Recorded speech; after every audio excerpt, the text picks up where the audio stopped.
Body, speech, voice सबको train करना पड़ता है। तो हमारे जो डांस करने से बॉडी ज़्यादा फ्लेक्सिबल बनती है एंड वेरी ग्रेसफुल। कलरी पट भी हम लोगों ने जाके किया था, तो उससे आपको अपने बॉडी में बैलेंस बनता है। योगा भी क्लासेस होती थी और क्लासिकल वेस्टर्न थिएटर भी पढ़ाया जाता था। तो ऐसे कई सारे नाटक हुए और फिर पास आउट हो गए। तो फिर ये था कि कुछ स्टूडेंट्स थे, मेरे सीनियर्स थे और उससे पहले भी कई लोग जैसे नसीर भाई, ओमपुरी साहब और मेरे से 3 साल सीनियर नीना गुप्ता, आलोक जी, इनको तो क्लियर थे कि ये लोग फिल्म में जाना था। लेकिन मुझे फिल्म से ऐसा कुछ नहीं था। मैं यूपी की और देहरादून की मिडिल क्लास फिल्म इंडस्ट्री को बहुत बुरा समझती थी। मैं कहती थी नहीं, मुझे फिल्म नहीं करनी है। कारण जी का मोटो था कि थिएटर में जीना है, थिएटर में मरना है।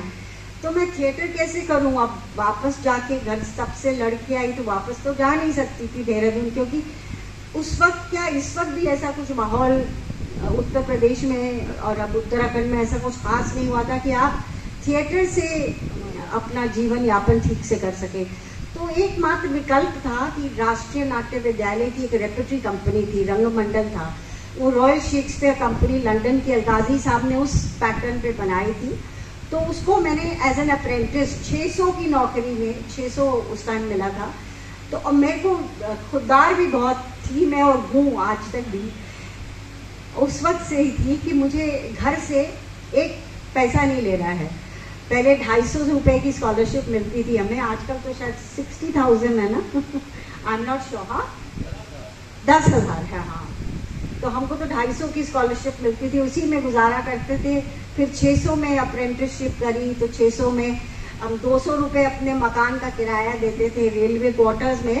बंगाली मार्केट में क्या होता था, रेलवे क्वार्टर्स से रेलवे अफसरों को, तो उनके पास सर्वेंट क्वार्टर का एक रूम होता था, तो वो ऐसी NSD के जो स्ट्रगलिंग आर्टिस्ट थे उनको दे देते थे।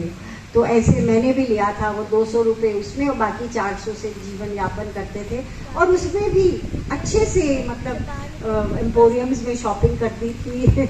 मतलब हो जाता था, क्योंकि जुनून काम का इतना था। तो धीरे धीरे मैंने एज एन अप्रेंटिस, पहले हम लोग सुरेखा, उस टाइम सुरेखा जी, उत्तरा बावकर, मनोज सिंह, ये लोग स्तंभ थे। मुझे याद है मैं पहली बार जब मनोज सिंह को देखा तो मुझे लगा मेरे भगवान के दर्शन हो गए। तो मैं रुक गई 1 सेकंड और मनोज सिंह जी, मतलब उनके चेहरे में आभा थी, लालिमा। वो भी पहाड़ी थे, हिमाचल से थे। लेकिन तो मैं बोला, अरे कहाँ से हो बेटा? तो मुझसे बोला ही नहीं क्या। तो मैंने बस I am from Dehradun. Oh good good good. After repertory में आ गई। और ये जिनको मैं एडमायर करती थी, सुरेखा, उत्तरा, उनको देखने से, उनको सीखने से बहुत कुछ सीखा। तो पहला जो आपने मेरा नाटक, अभी आपने तुगलक की जिसकी जिक्र किया, जिसमें मैंने सौतेली मांगा, तो पहले उस टाइम भी तुगलक हो रहा था। अलकाजी साहब आए थे रिप्राइज करने के लिए, हम लोग फेस्टिवल ऑफ इंडिया में जा रहे थे। तो सुरेखा जी करती थी सौतेली माँ का रोल, ऑब्वियसली मनोहर भाई करते थे तुगलक का रोल।